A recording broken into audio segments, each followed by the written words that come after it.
इस टॉपिक में बात करते हैं deviation and lateral shift produced in a light ray due to a transparent slab.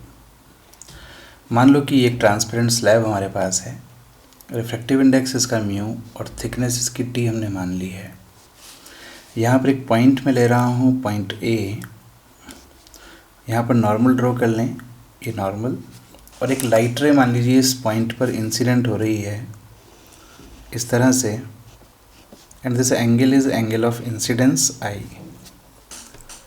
अब क्योंकि ये रेयर से डेंसर में जा रही है तो नॉर्मल की तरफ बेंड हो जाएगी।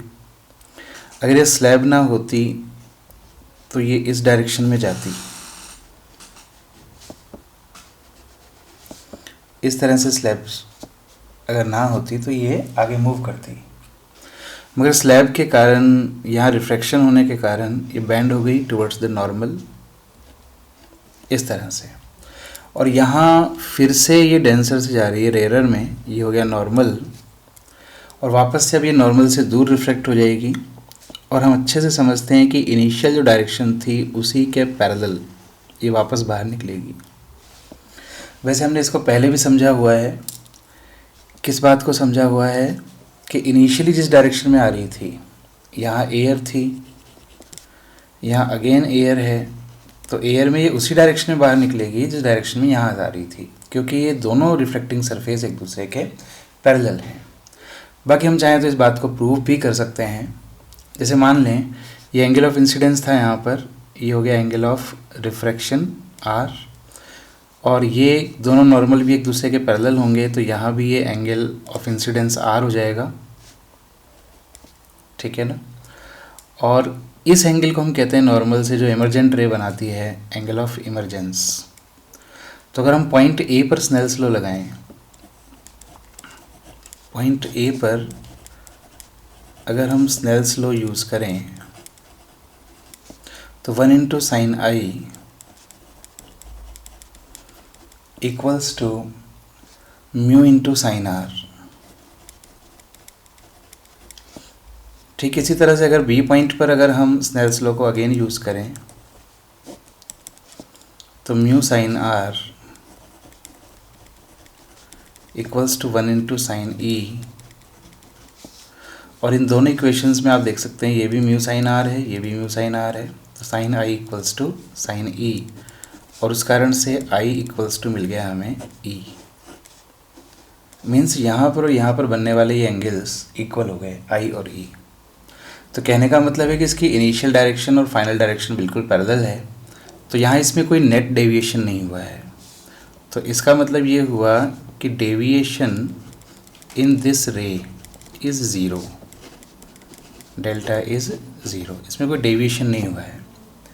या यूँ कह सकते हैं कि जितना डेविएशन यहाँ हुआ था उतना डेविएशन यहाँ हो गया अपोजिट डायरेक्शन में, तो दोनों डेविएशन कैंसिल हो गए और नेट डेविएशन इसका ज़ीरो है।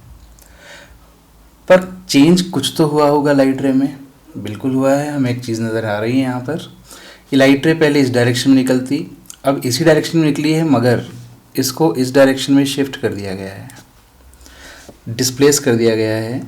इसी को हम कहते हैं लेटरल शिफ्ट और lateral displacement. This D is called lateral displacement. इसको फाइंड करने के लिए मैं इस लेटरल डिस्प्लेसमेंट को यहाँ पर शो कर देता हूँ। दिस इज़ डी, है ना, ये एंगल था आर और ये लेटरल डिस्प्लेसमेंट डी।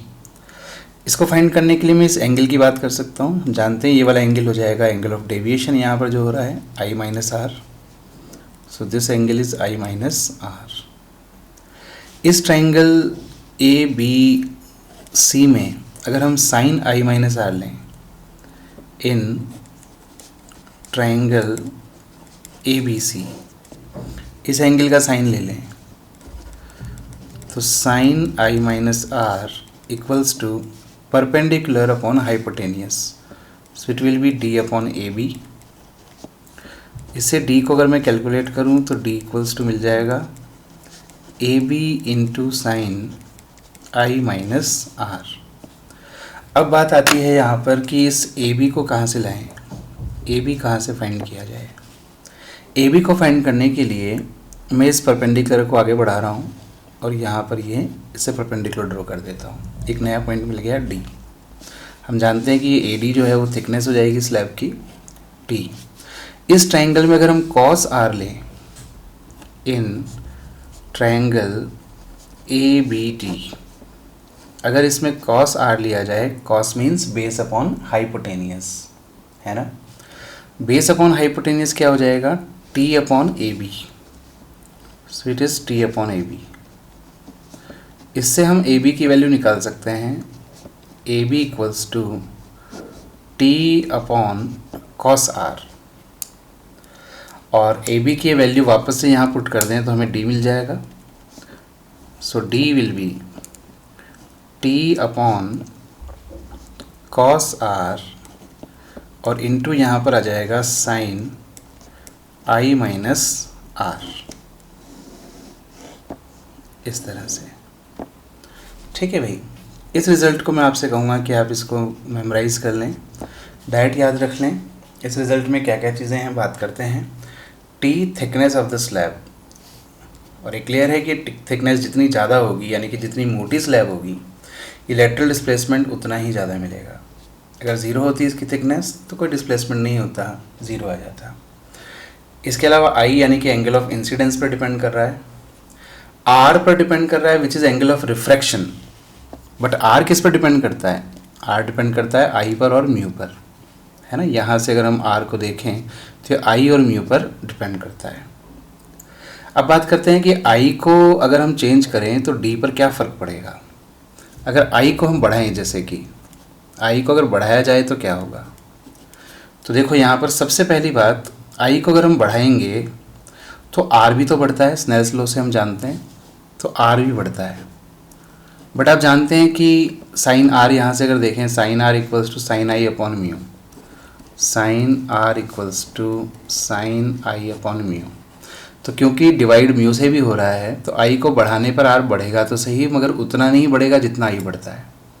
तो आई ज़्यादा बढ़ता है और आर थोड़ा कम बढ़ता है, पर बढ़ता ज़रूर है। और इस कारण से हम कह सकते हैं कि ये जो आई माइनस आर है, एंगल आई माइनस आर, इस फॉर्मूले में हम बात कर रहे हैं, ये देखो ये एंगल आई माइनस आर जो है, इसमें आई बढ़ा है, आर बढ़ा है, पर आर उतना नहीं बढ़ा है जितना कि आई बढ़ गया है। तो आई और आर का जो ये डिफरेंस है वो भी बढ़ेगा।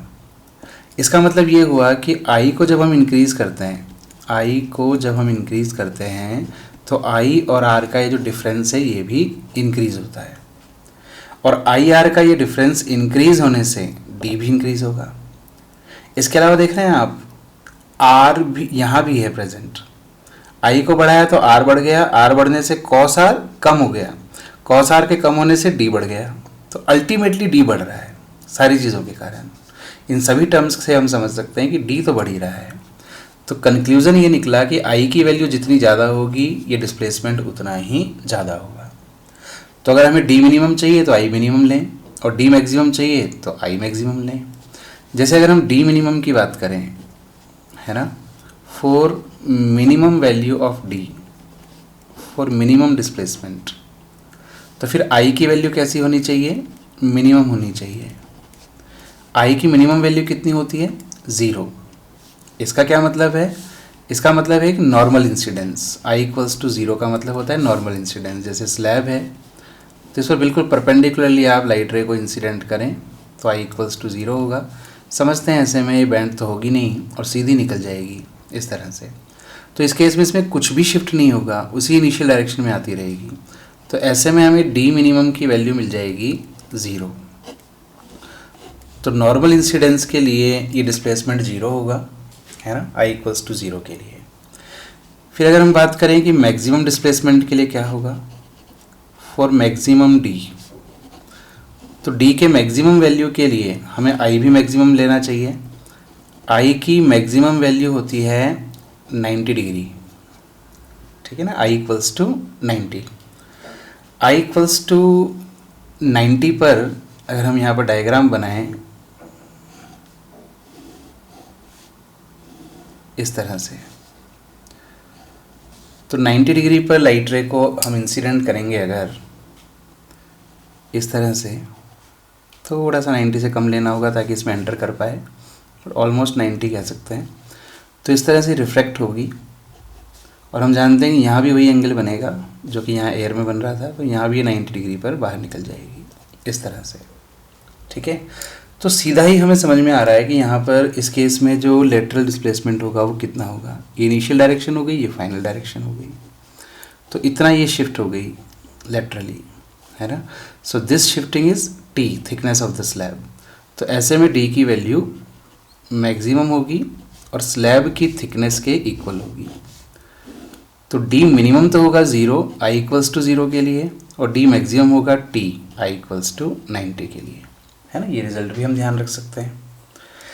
अच्छा, अगर आई को हम स्मॉल लेकर इस फॉर्मूले का स्पेशल केस देखना चाहें तो, है ना, ये छोटी छोटी बातें हम समझ रहे हैं, कई बार क्वेश्चंस डायरेक्ट इस तरह से मिल जाते हैं। Means if I is small, if I is very small, एक स्पेशल केस हम देख लेते हैं, वेरी स्मॉल। तो भाई आई वेरी स्मॉल है, तो पहली बात तो क्या हो जाएगा, आई छोटा है बहुत, तो आर भी छोटा होगा, है ना, आर भी बहुत कम होगा, और इन दोनों का डिफरेंस भी बहुत कम होगा, आई माइनस आर भी बहुत कम होगा।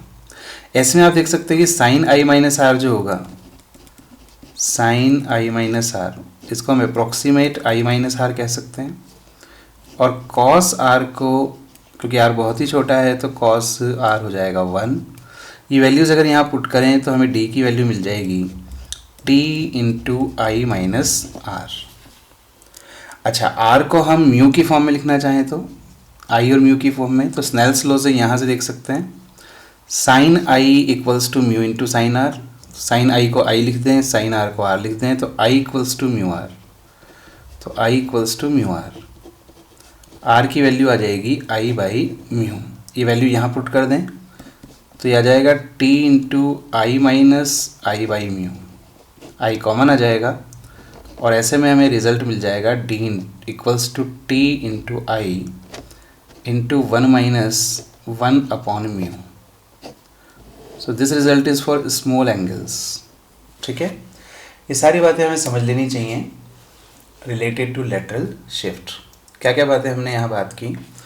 सबसे पहली बात, इस केस में कोई डेविएशन नहीं होता स्लैब के कारण, लाइट रे के डायरेक्शन में कोई चेंज नहीं होता, उसी डायरेक्शन में निकलती है, बट इस डायरेक्शन के परपेंडिकुलर इसको शिफ्ट कर दिया जाता है, जिसके लिए फॉर्मूला मैं आपको सजेस्ट करूँगा कि आप याद रखें। इस मेथड को भी थोड़ा ध्यान रखें कि कैसे हमने कैलकुलेशन की। फिर मैं आपसे कहूँगा दूसरी बात ध्यान रखें कि आई जितना ज़्यादा होगा डी भी उतना ज़्यादा होगा। आई 0 तो मिनिमम होगा 0, आई मैक्सिमम यानी कि 90 तो ये मैक्सिमम होगा और टी के इक्वल होगा। ठीक है।